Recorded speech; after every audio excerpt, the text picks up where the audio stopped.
Bienvenue dans cette nouvelle édition du QG Week-end. Au sommaire de l'actualité. À partir du 3 février, les 5 candidats en lice pour la présidentielle du 24 février au Sénégal disposeront de 7 minutes de temps d'antenne dans le cadre de leur campagne électorale au lieu de 5 minutes précédemment en vigueur.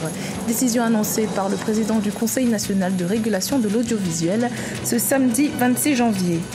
La Chine suspend près de 130 milliards de francs CFA de financement liés aux projets structurants au Cameroun. Le géant asiatique évoque notamment le non-respect des engagements contractuels par la partie camerounaise. Et puis, belle performance économique des pays membres de l'UMOA, et ce pour la 7e année consécutive. En effet, en 2018, la croissance globale des pays de l'Union économique et monétaire ouest-africaine a progressé de plus de 6%.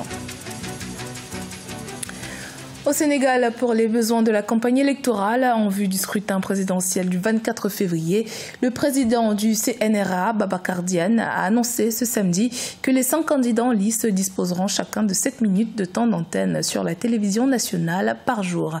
Ainsi, Madické Ndiang sera le premier candidat à s'adresser aux Sénégalais à partir du 3 février. Il sera suivi du président sortant Macky Sall et des autres candidats El Hadji Issa Sall, Idrissa Seck et Ousmane Sonko. Les précisions dans ce reportage de notre correspondant El Hadji Ndiaye. 7 minutes est le temps d'antenne quotidien réservé à chaque candidat pour la présidentielle à la télévision nationale. Ce samedi 26 janvier, les acteurs se sont rencontrés au Conseil national de régulation de l'audiovisuel. L'organe a fixé les règles concernant les conditions de production, de programmation et de diffusion des émissions pendant la campagne électorale. Cependant, des interdictions sont aussi notées. Nous pouvons refuser également une diffusion s'il y a un appel à la haine, un appel ethniciste ou régionaliste, etc. Nous allons devoir nous-mêmes dire non aux mandataires. Les 5 adversaires politiques auront 7 minutes pour convaincre l'électorat tout en respectant les normes établies par le CNRA, l'organe de régulation des médias. Nous sommes des républicains, nous respectons tout ce qui est légal. Nous espérons vraiment qu'il y ait, comme disent les responsables, qu'il y ait une égalité dans la diffusion. 20 jours de campagne avec l'encadrement du code électoral et le CNRA qui va veiller, on n'a pas beaucoup d'inquiétudes. Nous, ce qui nous inquiète toujours avec la RTS, c'est quand, en dehors de la période de campagne, où véritablement ils ne sont pas du tout équitables. Mais pendant ces 20 jours-là, nous n'avons pas beaucoup d'inquiétudes par rapport à ça. Le CNRA et la RTS ont accepté que voilà, nos mandataires puissent participer au montage. C'est également une innovation pour qu'on soit sûr que les demandes des candidats sont respectées dans le montage. Ça, c'est des questions techniques mais importantes. Et évidemment, nous avons tous convenu que certains messages ne pouvaient absolument pas être diffusés. Et c'est un appel à l'endroit de tous les médias, nationaux comme privés.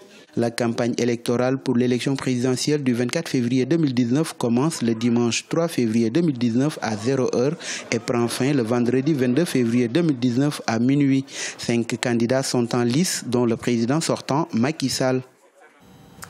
Au Nigeria, à quelques jours des élections du 16 février, le président Muhammadu Buhari, candidat à sa propre succession, a suspendu le président de la Cour suprême, Walter Samuel Kanu Onogen, mis en cause par le tribunal du code de conduite. Son intérim sera assuré par Ibrahim Tanko Mohamed, une décision qui fait polémique, notamment au sein de l'opposition, qui accuse le pouvoir de vouloir se débarrasser du juge qui se montrait très critique du pouvoir actuel. En République démocratique du Congo, le nouveau président de la République, Félix Tshisekedi, a nommé ce vendredi 25 janvier Vital Kamerhe au poste de directeur de cabinet. Celui qui auparavant a été président de l'Assemblée nationale et directeur de campagne de l'ancien président Joseph Kabila en 2006 va au-devant d'un nouveau défi. Reportage de notre correspondant Jacques Mboka. Vital Kamerhe a été nommé ce vendredi 25 janvier 2019 directeur de cabinet du nouveau président de la République. C'est donc un allié au candidat numéro 20 qui va désormais gérer le cabinet du vainqueur de la présidentielle du 30 décembre. Un poste clé et incontournable pour la réalisation du projet de société présenté par les camps du changement. Avec l'amour qui nous caractérise, en tenant compte de tous les équilibres, nous allons tous travailler. Parce parce que notre souci, c'est que le président Félix Tshisekedi réussisse. Ancien président de l'Assemblée nationale, c'est un chevronné économiste maîtrisant les enjeux du développement, mais aussi les territoires congolais, qui est désigné comme premier collaborateur du chef de l'État. Né le 4 mars 1959 à Bukavu, Kamere est à ce jour l'un des plus grands politiciens de la RDC. D'aucuns ne doutent pas qu'il est le plus populaire à l'est du pays. Les résultats des législatives nationales n'en disent pas le contraire. Il est le meilleur élu de ces scrutins. Nous n'allons pas arrêter de travailler ensemble, nous allons travailler ensemble. Et nous, ça sera la collégialité. Et toutes les personnes ici devant nous qui nous ont accompagnés dans cette lutte qui est loin d'aboutir. Poussé par sa base, comme le cas avec Félix Tshisekedi, il se retire de l'accord de Genève pour créer le camp du changement. Alors que son nom était compté parmi les favoris de la présidentielle, Vital Kamerhe se retire de la course pour soutenir Félix Tshisekedi et sera nommé directeur de campagne. Avec un budget autour de 700 000 $ seulement, Kamerhe élabore un plan de campagne pour le candidat du cash qui aboutira à la victoire de Félix Tshisekedi le 30 décembre 2018. Au Cameroun, des marches ont été organisées par le MRC, le mouvement pour la renaissance du Cameroun, ce samedi 26 janvier.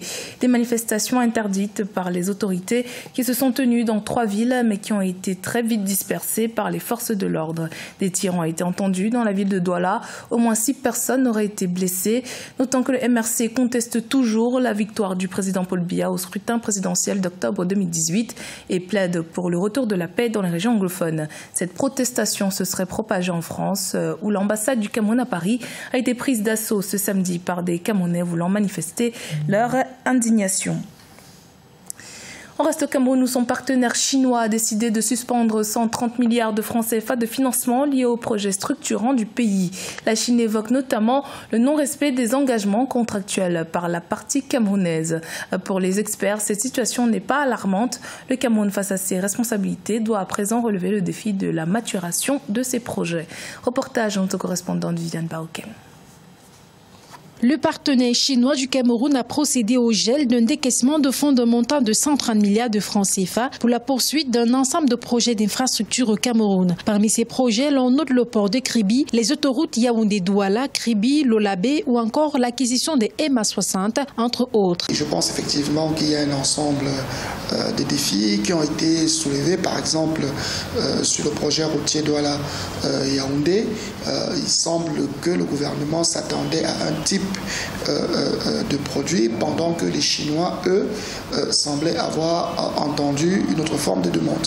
Donc c'est normal qu'on s'asseye à un moment et qu'on se dise mais de quoi on parlait exactement.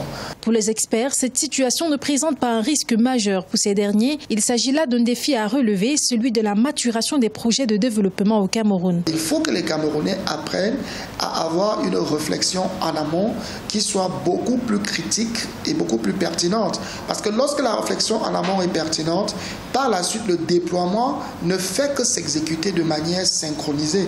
Mais si la réflexion en amont n'était pas pertinente, on arrive à des petits dérapages comme ceci, où finalement une entreprise qu'on a retenue ne sait même plus exactement ce qu'on lui demande. Face au non-respect des engagements contractuels par la partie camerounaise, la Chine est restée sourde depuis 2018 aux appels de fonds du gouvernement camerounais pour l'achèvement de ces projets d'investissement réalisés avec l'aide de la Chine.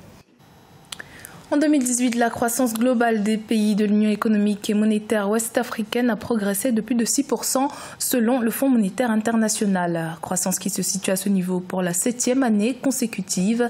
L'économie de la région a notamment été caractérisée par une inflation faible, ceci grâce à une atténuation de la hausse des cours du pétrole dans l'Union, une production agricole solide et à l'arrimage du franc CFA à l'euro. Aïssatou Bari et Ange Doménian. La croissance globale des pays de l'Union économique et monétaire ouest-africaine affiche de bonnes performances. Selon le Fonds monétaire international, la croissance a progressé de plus de 6% en 2018. Cette croissance s'expliquerait par la mise en œuvre des politiques d'assainissement budgétaire qui ont permis la réduction du déficit budgétaire passant de 4,3% en 2017 à 3,9% du PIB en 2018. Pour aller au-delà de cette croissance, il faut forcément renforcer la capacité de mobilisation des recettes fiscales, mais aussi améliorer l'efficience des dépenses publiques. C'est extrêmement important. Il faut qu'il y ait une certaine lisibilité dans les dépenses justement publiques. D'autres facteurs ont également contribué à cette embellie. Il s'agit notamment de la maîtrise de l'inflation, de l'atténuation de la hausse des cours du pétrole dans l'Union, une production agricole solide et l'arrimage du franc CFA à l'euro. Si vous voyez que des États membres de l'organisation ont d'abord décidé, c'est qu'il y ait une sorte de renforcement de recettes financières des États membres, c'est pour amener justement l'organisation à ne plus dépendre, en tout cas, des institutions de Bretton Woods. Imaginez, quel qu'en soit votre développement, mais si vous vivez, en tout cas, sur la base de dettes contractées, vous ne pouvez pas donc vous développer. Ça, c'est extrêmement important. Et si on n'arrive pas, en tout cas, à se passer de cette dette, je pense que cette croissance de 6%, d'ici la fin des années 2019, risque de chuter. Cependant, malgré les bonnes performances des pays de la région, le FMI souligne une hausse du service de la dette. Elle estime qu'à moyen terme, la croissance du PIB réel devrait rester supérieure à 6%. C'était le journal de la rédaction. Merci de votre fidélité. Dans un instant, une nouvelle édition de l'actualité sur Africa 24.